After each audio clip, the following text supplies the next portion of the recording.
Assalamu alaikum and welcome to the final edition of Focus in Finance for the year 2019. I'm your host Shafiq Morton, and as always it's great to be with you. And what a year it's been as the curtain starts to close. On the local front, we've had imploding SOEs, an interesting political landscape, we've had ratings agencies, and the big hurrah, Eskom, right at the end of it all.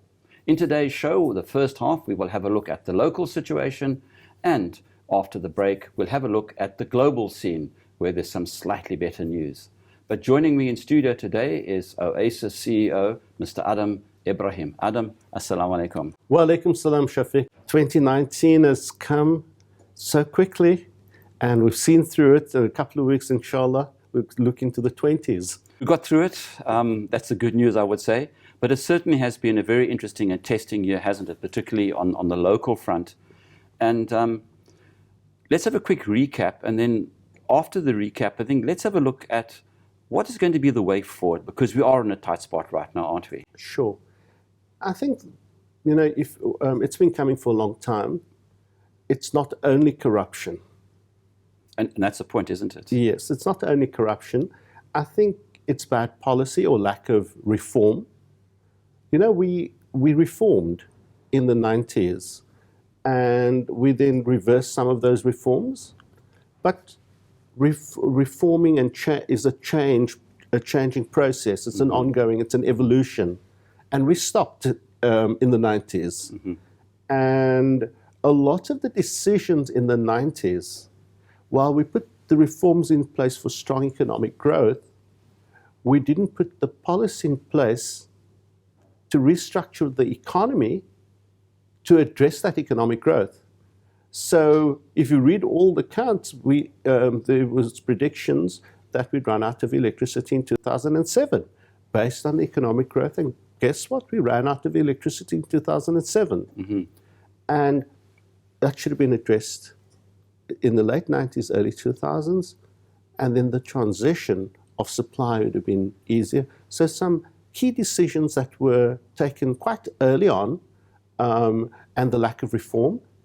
And then throughout the value chain from 1994, there's always been this policy of appointing friends into high places, whether they have the competency or not. Now, somebody may have the competency in politics, but they not have the competency in business. Mm-hmm. So I will be a lousy politician because I've got no experience and I've got no inclination for it. But in business, I can stand my own, inshallah, I have, and alhamdulillah I have, and inshallah will continue to do so. And so we've allocated the wrong people. So there's a question, so bad reforms, lack of reforms, lack of dynamism, stretching the full 25 years. Mm-hmm. And then coming on into a situation where you're allocating the wrong people, and then, the glorious or inglorious years of corruption, where South Africa's always, in pre-apartheid, apartheid era, post-apartheid, there's always been an element of corruption, but we almost went into corruption euphoria, and they left nothing behind. And so we're living with a combination of bad policy, incompetency, and corruption. I'm pleased to say that I think corruption is most probably cornered, mm-hmm. and a lot of people will be dealt with. However, the issue of reform and competency, that's not. So let's look back in 2019. All right. A year where we say SAA effectively has been put under administration. Secondly, IAPRASA, we don't know the full story. SAA, it's very clear, went into administration. PRASA, it's kind of unclear whether it is in administration. Now, what government is doing, it's actually passing to a third party to run these businesses.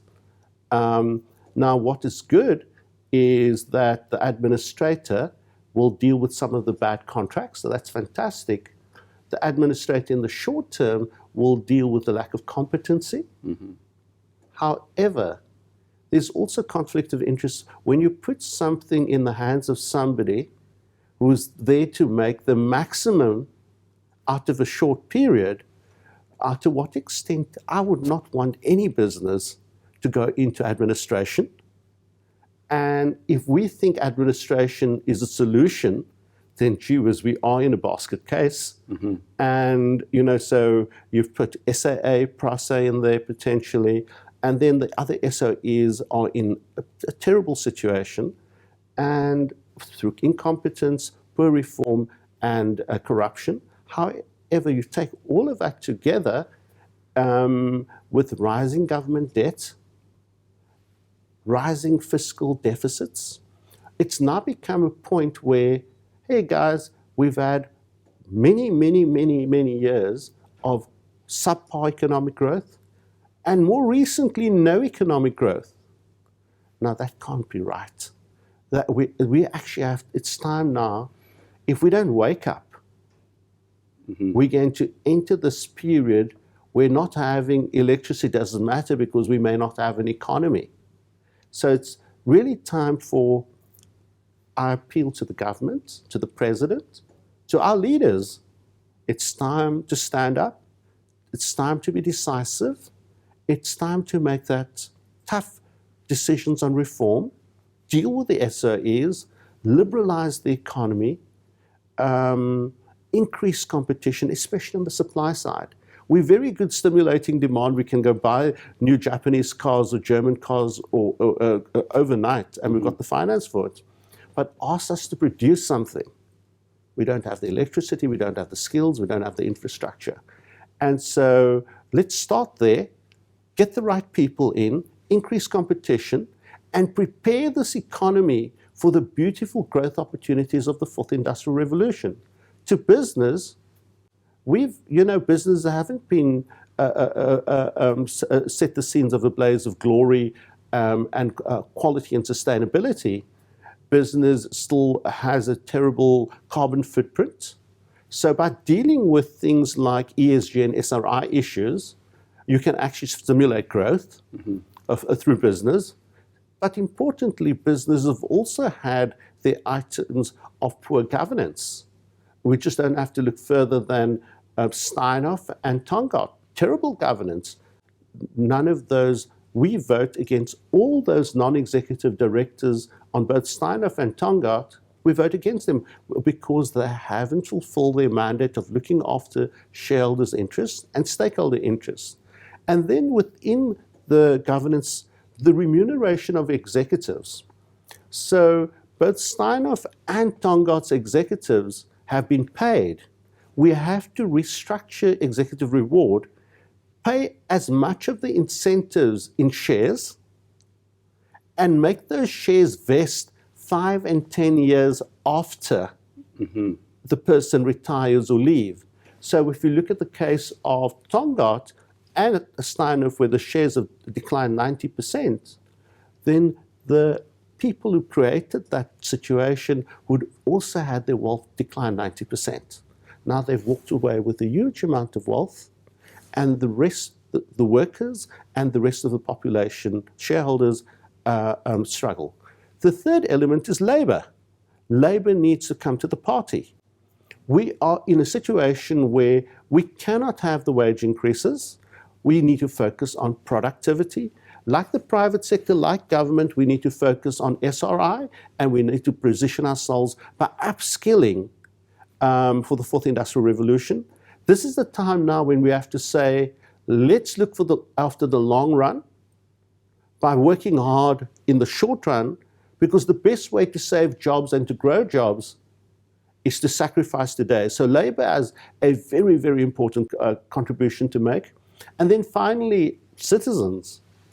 We've all kept quiet when we've heard the neighbor get involved in corruption. We need to report those people. One of the big issues with Eskom and many SOEs and many corporates, people don't pay their bills. We need to get a culture of paying. We need to get back to a culture of compliance, of growth, of confidence. And if we do all of those things, then we can look forward to a brighter 2020, 2021. But in the short term, the outlook is quite poor. Just very quickly, something you mentioned in the beginning, you made this equivocation, which people often don't understand, and that is that cadre deployment is not BEE. And would you agree that we actually have the human capital as long as we get away from cadre deployment? I think if you look at BEE, the way I look at BEE, if economic empowerment means that the people who are being empowered are actually going to own and control the means of production and produce the goods, and then I'm happy because to support everybody, because we all come from the same background, and I'm also be happy to pay a small premium. But if empowerment means fronting for a conventional business and adding 30 and 40% to the costs, then I think it's a failure. And I think one of the issues that we're suffering from is we're suffering from the latter and not the former. We need black industrialists. We need black financiers. We need black entrepreneurs. We need South African financiers, entrepreneurs, and industrialists. And if we have a focus on owning and controlling and producing and being efficient and productive and having global competitive advantages, our economy and BEE and black empowerment will actually be the cornerstone of growing this economy. You must remember, if you look at the ratios, the marginal propensity to consume domestic is much higher in certain sectors of the population than other sectors of the population.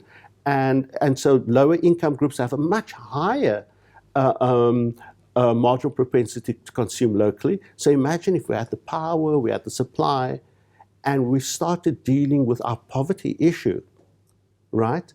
They will be consuming domestically produced goods. And so it's a self-fulfilling deal with poverty, and you'll actually create an economic boom that is unseen in this country forever. It's very different internationally, isn't it? Locally, we've had our problems. We've been there, done that already. The global picture. We've got Brexit, we've got the China-US deal on and off, and a number of other factors. How do you see it? So when we look back last year, around about the same time, the global economy and the global stock market in particular was down significantly, and it resembled the financial crisis just for 3 months. And policymakers responded. So one of the first things that happened was interest rates started coming down. Secondly, so there were 4 things roughly. You had fiscal and monetary policy, you had Brexit, but importantly you had the escalating trade war, and it led by US, China, but then there were other trade wars between China and Japan and Korea and Japan, and you name it. There was actually quite a lot of spats going on. And so it looked as if we were looking into a really dismal outlook, and the economy was slowing. The market responded with a couple of things. Interest rates were cut. More and more countries are talking. Remember, the US stimulated its economy by cutting taxes and increasing expenditure 2 years ago. And increasingly, Europe is talking about the same. So you're getting monetary support, and that's been ongoing for about 12, 18 months. And secondly, you're now starting to get fiscal support. And so just on those 2 accounts, you'd see a much, much better the second half of 2020 economically. And then in the latter part of 19, the resolution, or the beginning of the resolution of the trade war. People started discounting a de-escalation rather than an escalation. And then secondly, the decisive victory of the Conservative Party in the UK. So what you needed, it was a decisive, for the last 3 years, you've effectively had what was called, effectively had a hung parliament where you couldn't make any decisions. And now you have a parliament with with one party having a decisive majority, and so you will get a Brexit. You will have a deal, and the issue about the UK is, so this will be good, that it will be a now 90% chance that it will be an orderly exit. And what that will mean is people already, stock markets have moved up very dramatically, property markets have moved up very dramatically globally. And in the last couple of weeks in the UK, the pound has strengthened. So global markets have done phenomenally. Property markets and fixed income markets, it's been a great year for wealth creation globally, unlike South Africa. And so if you add a greater proportion of your wealth internationally, and it will most probably be like that for at least another 12, 18 months, where until we sort out the likes of what we spoke about in South Africa. So when you're looking forward to 2020, the foundation, economic foundation that is set for the latter part of 2019 is expected to generate very strong economic growth. The de-escalation of the trade wars will improve confidence, and the resolution of Brexit will mean that the British economy and the European economy will start growing again. So the global backdrop is a lot more positive in 2019 compared to in 2018. The financial markets were melting down in 2018, or melting, what they call melting up. All right. Okay. At the end of 19. So we, as long as the scenario continues, we would anticipate really strong financial conditions, strong economic conditions for 2020. Surely the strong international conditions are going to be good for us locally if we can get our act into gear. Is that a fair equation to make? Yes, it would be a fair. Now you've got to look back and say, why didn't it happen in 19? We didn't get our act in order. And so really the backdrop is a lot more positive. But if you don't have electricity, you cannot produce. So you cannot participate in the global, you almost get, you've got this tailwind of very strong global growth that will pull us through, but we may miss the boat and we may miss the train. So now's the time we're really appealing to South Africans. Stand together, stand united, think positively, think decisively, act for the long-term best interests of our beautiful country, for our children and our grandchildren, because this is still the most amazing country anywhere in the world. I wish we had the leadership, the decisiveness, and the spirit that took the Springboks to winning the World Cup. Why can't we get that spirit into the day? That pride of being South African, pride of being successful, and let as many of our citizens live the South African dream. Because now, what happens if the global economy slows and we're in this situation? Then we're talking about negative economic growth. When you've got 3% population growth and 0% economic growth, we're getting poorer by the day. Time to be decisive. When we look at the global situation, I think a lot of people watching us are asking themselves, how does Brexit affect me as a South African? I think this is quite a key question. How does it affect us, particularly on the investment and economic scale? So I'm going to talk about Brexit, and I'm going to talk about the fourth industrial revolution. Right. Okay. So Brexit's the resolution of Brexit is very good for us, because the UK is still a very big trading partner of South Africa. Many South African companies have big assets in the UK. Many UK companies source a lot of product from South Africa, and the same is true for Europe. So we're more aligned to African growth and European and UK growth than US growth. And because Africa and Europe are much bigger trading partners. So the resolution of Brexit will be a very dramatic effect, and it's already affected, those UK shares that are listed on the Johannesburg Stock Exchange in the last couple of weeks have done really, really well. The first 11 months of the year, they did very dismally, because of Brexit. But the last month, you've almost seen a complete reversal of that. So Brexit and growth in Europe and the UK is very good for our country. Now let's look at the fourth industrial revolution. You've now started seeing, the data centers being put in place in South Africa. Now we need electricity for all of us to work. We've participated in bringing, we're funders of the Cape Town Air Access. So I went to a function last night to celebrate the first direct US Cape Town flight in most probably 20 years. Now that all encourages growth. So fourth industrial revolution is important. We can make sure we can grow a low carbon footprint economy requiring very little energy. Now, in our portfolios, right, there's been the sugar tax. Yes. So the demand for sugar has come down.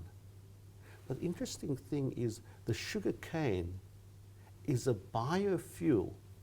Now we could put on 2,000 megawatts of power if government just change the law. And we can produce that power very quickly. It'll be very good for our farmers. It will be very good for our companies. Now, if we liberalize South Africa, the fourth industrial revolution, together with what Brexit is going to do for us, the resolution of Brexit, and the strong economic growth, let's not lose the opportunity. And of course, the fourth industrial revolution is a global phenomenon, isn't it? So we have to be plugged into it. It's not an option of whether we can withdraw or not. We have to be part of it. If you're not part of it, you're going to be left behind in the last century. You're going to be, the jobs of the future are going to come from the fourth industrial revolution. And unfortunately, at this point in time, our narrative is about Eskom. Our narrative is about PRASA. Our narrative is not about cloud computing. Our narrative is not about the Internet of Things. Our narrative is not about 5G. It's all about the old technology. Exactly, and it's old. Obsolete. That's dragging us down. We better get ready for the new. And to all the families out there, to all our citizens, really get us skilled, get us energized for that fourth industrial revolution, because we can make a difference, and maybe we can offload those old century industries like Eskom and the energy sector as it stands today, with a vibrant new economy that is dynamic, with a beautiful population that we have, a growing population, young population, in the most dynamic country that you can experience. All we need is dynamic leadership. Adam Ebrahim, it's been an absolute pleasure, and may you go from strength to strength in 2020, inshallah. Looks like an exciting year, and let's hope we can all rise to the challenge. 2020 will be a good year. It's up to us to make. We must pray to the Almighty that we all pull together. And then to all our viewers, and to yourself and your family, and to our staff, and to our all our stakeholders, our investors, thank you so much for all the support over the years. Thank you so much for believing in OASIS. We are focused on doing our very best to ensure we deliver sustained growth for you, to go through and ensure your wealth is protected. And alhamdulillah, you've supported us. We are on the same journey to create all-inclusive wealth, all-inclusive economic growth, where no one is left behind, inshallah. Ameen to that. Shukran. And that concludes today's edition of the OASIS Focus on Finance show, in which we drew the curtain down on 2019 and had a quick look at prospects for 2020. Special thanks to our guest, Mr. Adam Ebrahim, CEO of the OASIS Group. Should you wish to watch this or any of our other shows, you can log in to the OASIS Crescent YouTube channel. Should you wish to contact us, you can dial 0860 100 786 or email info@oasiscrescent.com. Until 2020, I'm your host, Shafiq Morton. Assalamu alaikum wa rahmatullah.